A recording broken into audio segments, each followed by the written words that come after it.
Yeah, thank you. So yeah, today we're going to talk about harmful cyanobacteria blooms.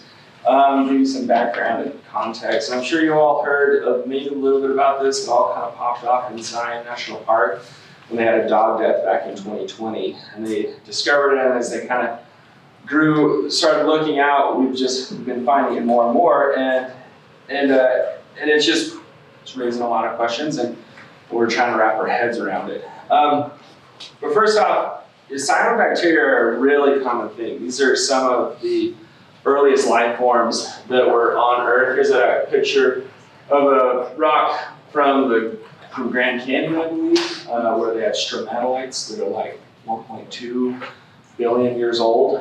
I think the oldest stromatolite that they have on record is something like 3.4 billion years old. And so they've been around a long time because the Earth's only been around for like 4.6 or so billion years old. So these are actually responsible for our atmosphere. They're nitrogen fixing, and they were around like 2.4 billion years old, or billion years ago. They started pumping oxygen into our atmosphere. When previously it was mostly just nitrogen in the atmosphere. So the background on these, so cyanobacteria are not algae, but we typically group them in. You'll hear a harmful algal bloom, but technically they're bacteria. They're prokaryotes, which basically means they're single-celled organisms with no nucleus, whereas algae are eukaryotes, meaning they have a nucleus. But that's a lot of biology for today. From my perspective, sorry, Mark. Mark would be like, it's not enough, I need to talk more. But the things that are in common is that some obtain energy from photosynthesis, some live in water, and they look similar. So we have two types. The one that most people are familiar with is a planktonic cyanobacteria. These are typically dispersed in the water column. They form like a surface scum. They prefer standing water, and therefore you'll find them in our lakes and reservoirs. And these produce a toxin when they hit the right conditions. It's typically like a liver toxin. The most common one is this one called microcystin. It's a beautiful representation that I stole off somebody's slides. I don't even know if this is the right one, but yeah. So it's the most common in when we get these harmful algal blooms. It's a liver toxin. What you'll typically feel when you ingest it is you'll get abdominal pain, headache, sore throat, vomiting, diarrhea, and you'll always see every year at Utah Lake there's a dog death, almost every year. This is what this stuff looks like. It's kind of both beautiful and terrifying at the same time. You'll get kind of this, here's a good representation of some of that scum. Here's when it's kind of been, here's when it really gets nasty. We have some type of a fish here that's being covered, and we get like this blue-green look, right? They'll call it typically like blue-green algae. Sometimes it has more of like a pea soup look, real green. Here's another one. This is really blue-green, kind of like an oil sheen to it. Sometimes it'll form this like really foamy surface scum stuff. Here's a brave individual out there sampling it. Yeah, you just kind of forms these real sheeny, like sheen-type patterns along the surface. Another one is sometimes you'll see where it's kind of like a bit more particulate matter. And what it'll do is form these long strands that kind of look like grass clippings. So if you go to a lake or a reservoir and there's grass clippings in the water, it's cyanobacteria. This one's a little easier to not see because people are looking more for the surface scum. But we do see this one. So, but the one I really want to talk today, and this is kind of what has been the more recent topic, is our benthic cyanobacteria. And this stuff grows in these benthic mats. Benthic meaning like the bed, right? It's going to adhere to like structure, like rocks, bedrock, and such, kind of to the bed of the stream. Sometimes when it's doing photosynthesis, it'll actually like kind of capture enough of its own air bubbles that it'll like get dislodged, or if it's disturbed, it will become dislodged, and it'll float in these chunks. It can grow in standing or flowing water, and this produces a toxin as well and they're typically neurotoxins, so they're going to attack your nervous system. The most typical one is anatoxin, which is a neurotoxin. Common effects is tingling, numbness, salivation, and in worst case scenarios, respiratory paralysis leading to death. And honestly, there's a lot of unknowns that we know about this stuff in terms of its effects on humans and animals. But we are seeing more and more. In fact, this last August, along the Virgin River down by St. George, there was a dog death. And then there was a 50-year-old male who ended up going to the hospital vomiting, diarrhea, and he had tested positive for exposure to this stuff.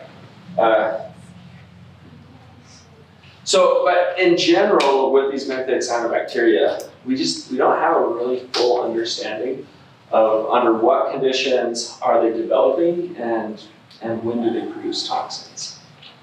And as we've been discovering, so first off, right, we discover them in Zion, and then as we become more aware, they've just been popping up more and more. I believe this one right here is Calf Creek. And we just keep discovering more and more. And so here's some good pictures of some of these.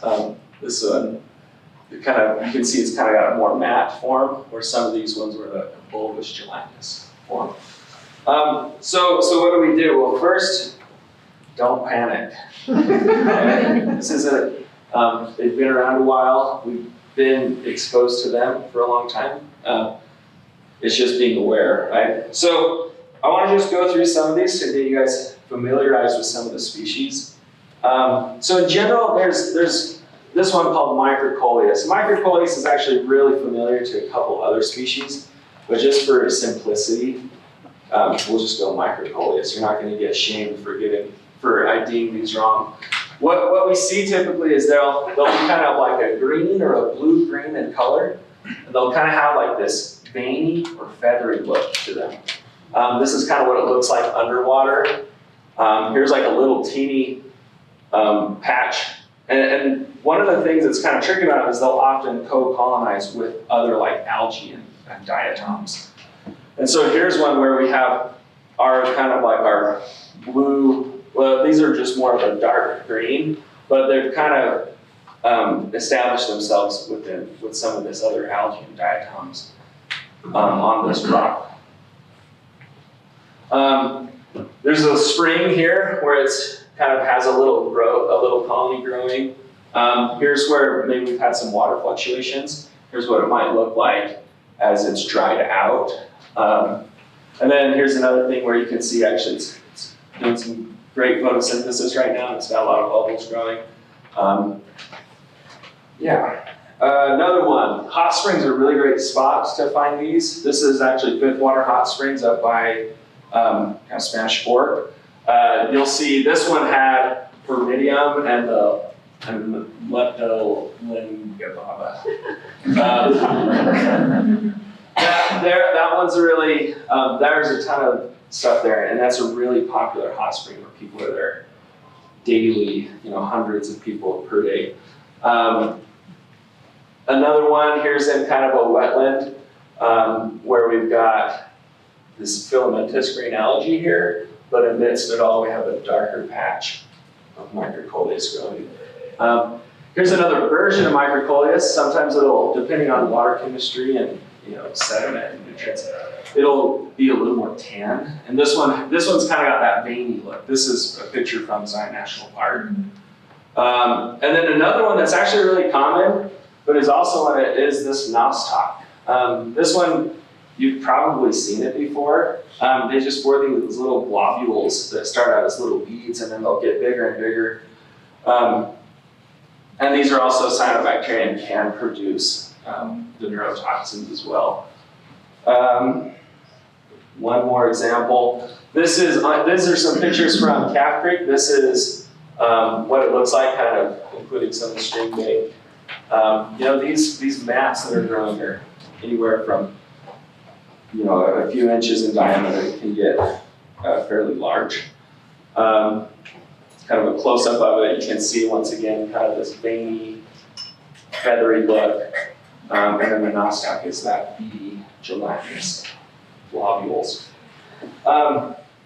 Commonly mistaken as cyanobacteria is this stuff. This is filamentous green algae.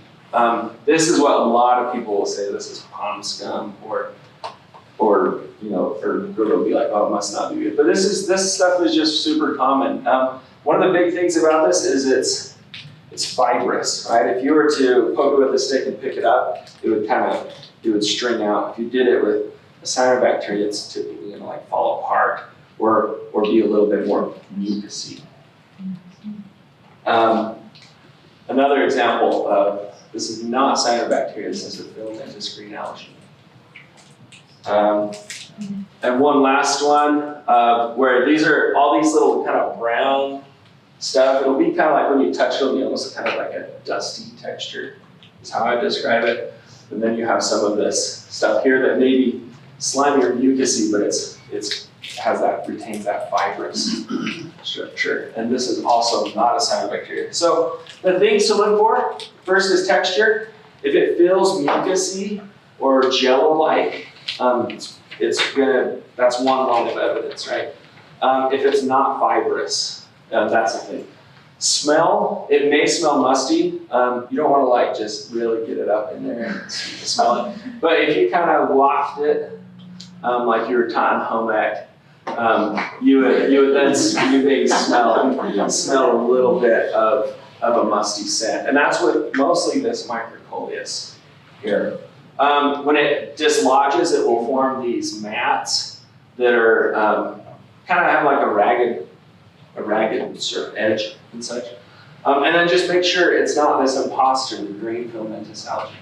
That one's a really common one to have people like, oh my gosh, it's here.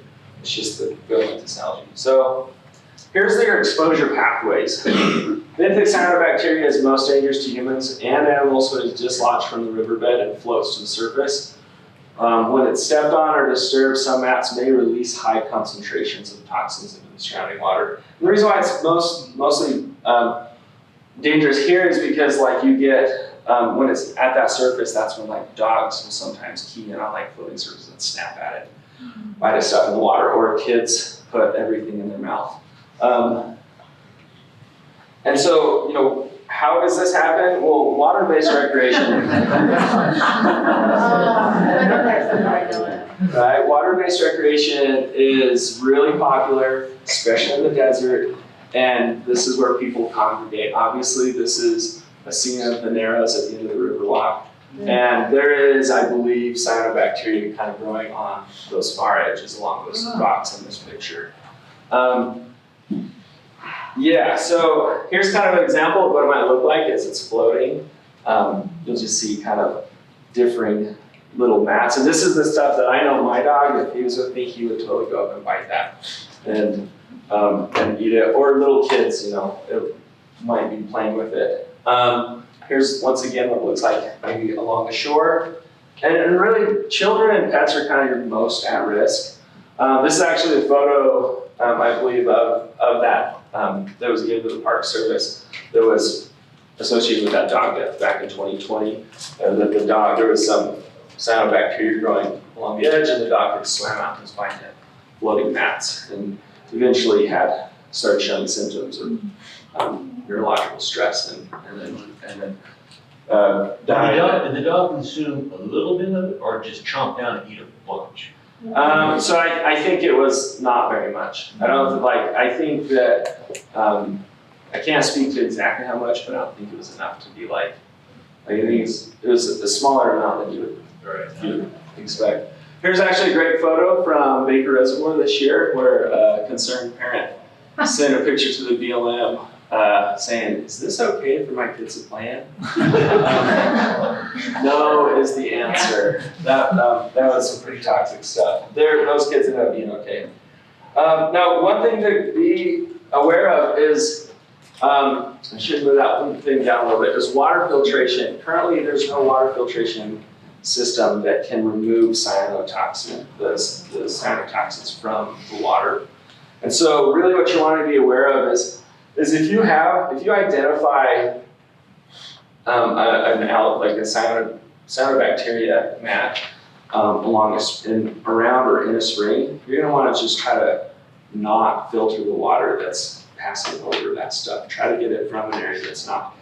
Also, don't disturb it to remove it because it might just release a bunch of toxins and then you don't filter that water. So, you know, as far as I know, we've done years and years of recreation, filtering from springs, and nobody's come back as having been harmed. It's also hard to know exactly because somebody may have gotten sick and been like, like that MRE definitely didn't sit well with me last night. And it may have been that. So when talking to clients or you're out by yourself, you know, just be aware of what is around. Look around, see if there's any of these mats growing.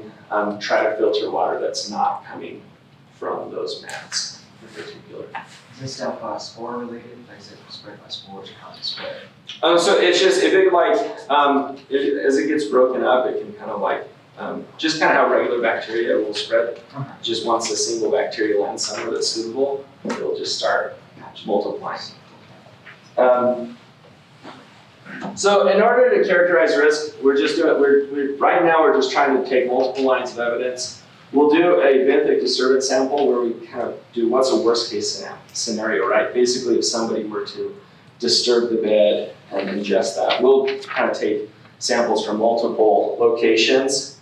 And the reason why is because, so in a situation like this is all microcoleus. And the water may have zero concentration of cyanotoxins in it.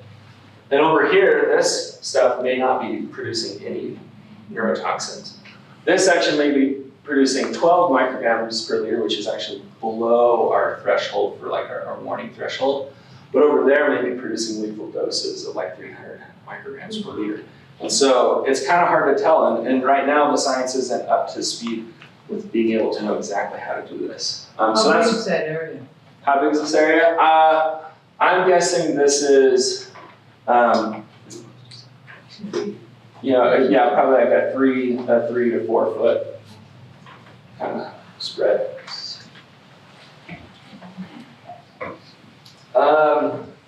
We do water column samples where we'll put out these little spat bags that have a resin that the neurotoxins will actually bind to, and then we can just simply detect if there's neurotoxin present. And this is a really good way for us to tell if we need to look a little harder in an area. And then we'll do kind of visual surveys for it, and currently the EPA is working on testing a suite of studies, or a suite of sampling methods to be able to tell, to be able to have a better idea of how can we sample this and then tell if something's toxic or putting the public at risk. We currently follow the guidelines that are set forth for the planktonic cyanobacteria, or your stuff in lakes and ponds and such. Basically, we put out a health watch if we detect cyanotoxins, or if the stuff is, or if we see that there is stuff there. If we end up, and I've circled the antitoxins since it's most common. If something comes back with 15 micrograms or more, we'll put out a warning advisory. And then if it's 90 micrograms or more per liter, then we'll put out a danger advisory. And so Cat Creek this year kind of consistently was at 15 micrograms per liter or more for most of the summer. And so that was posted. So where to go is go to habs.utah.gov. That's kind of the one-stop shop to be able to find where blooms are occurring, what's the status. And they also have other resources of how do I ID this stuff. If you end up being out somewhere and you see something, take a picture, take a location, and you can send it to myself. Or again, contact with somebody from the Department of Environmental Quality. Special thanks to Dr. Hannah Bonner. She's the Recreational Health Advisory Program Coordinator for the Utah Department of Environmental Quality. She's a great resource. And then also Robin Hendrick, she was kind of one of the first ones on the ground with the National Park Service. And Raven Chavez, who's our soil scientist here. All these women have been amazing partners to work with, and really thankful for them because I stole a bunch of their slides. So with that, are there any questions?